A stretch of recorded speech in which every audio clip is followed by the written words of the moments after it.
Calisthenics training can be frustrating. You stay stuck on the same progression for months. Tuck plunge, tuck front lever, no visible progress. And the only thing progressing fast is everyone on Instagram. In this video, I'll show you the real secret to unlocking any static element in calisthenics. I'll break down exactly how I went from a sloppy straddle front lever to a full front lever in just 2 months, and how I learned the hardest skill I've ever done, the touch front lever. The tip itself is simple. What's harder is applying it properly through smart programming and the right mindset. So watch until the end. I'm going to give you key principles that work not only for me, but for every athlete I coach. This is exactly how the best train. Why staying stuck on one progression kills your progress? Let's start with the biggest problem.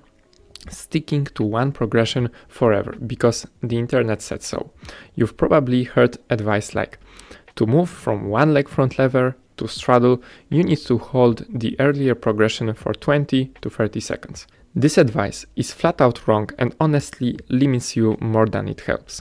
Remember, your goal isn't to hold a tuck front lever for 2 minutes, unless that's your dream. Your real goal is the full front lever, so you should move toward that progression as early as possible, or at least imitate it as closely as possible.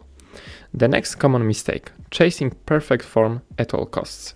This one sounds like good advice, but often holds people back. In static elements, if you want to move forward, sometimes you have to let go of perfect form and focus on building high training volume, which is what really pushes your nervous system forward. You might think, so what, should I risk injury and train with bad technique? Absolutely not. If something is dangerous biomechanically, don't do it, but small compensations like a bit of hip movement during front lever pull-ups are not going to injure you.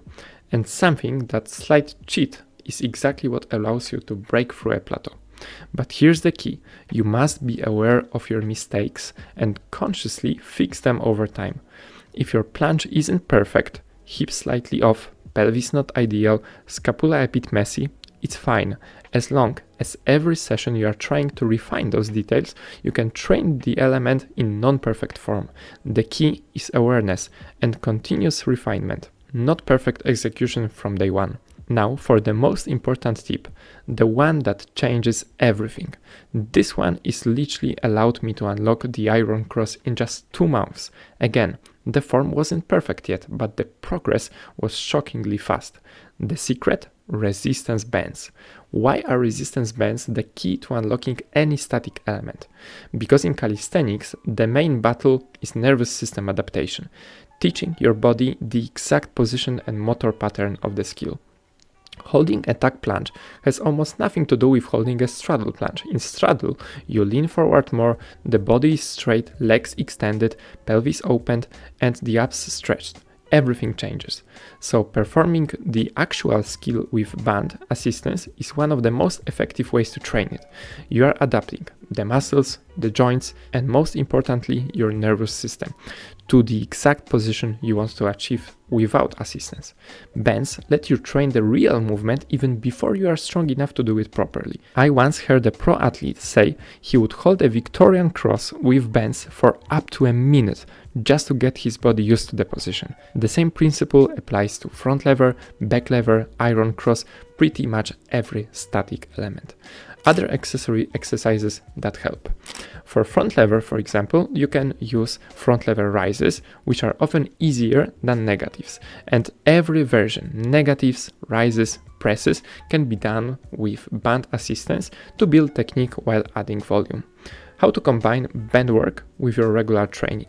If you are a beginner, your main focus should still be building a base, dips, pull-ups, weighted versions when you can, and sprinkle in the earliest progressions of the skills you are interested in, just to start adapting to the movement patterns. For plunge leans are amazing for beginners because you work on the forward lean on a fully straight body, just like in full plunge. If you are intermediate or advanced and your priority is static elements, then make statics the center of your training. Add, for example, 1 strength weighted session per week to build weak points, but let 2 to 3 sessions be dedicated to static work. And final tip, how to progress with bands. Start with a thicker band and longer holds, even up to 20 seconds. Every few weeks, reduce the assistance. Your hold duration will naturally get shorter, that's normal. Progressively lowering band assistance over time will massively strengthen your body for the target skill.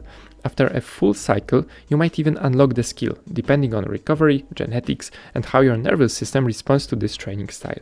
Remember, your mistakes will always be most visible near the end of a hold, or in shorter intense holds of 4 to 6 seconds. That's your chance to identify what to work on. And that's all for this video. Good luck with your training.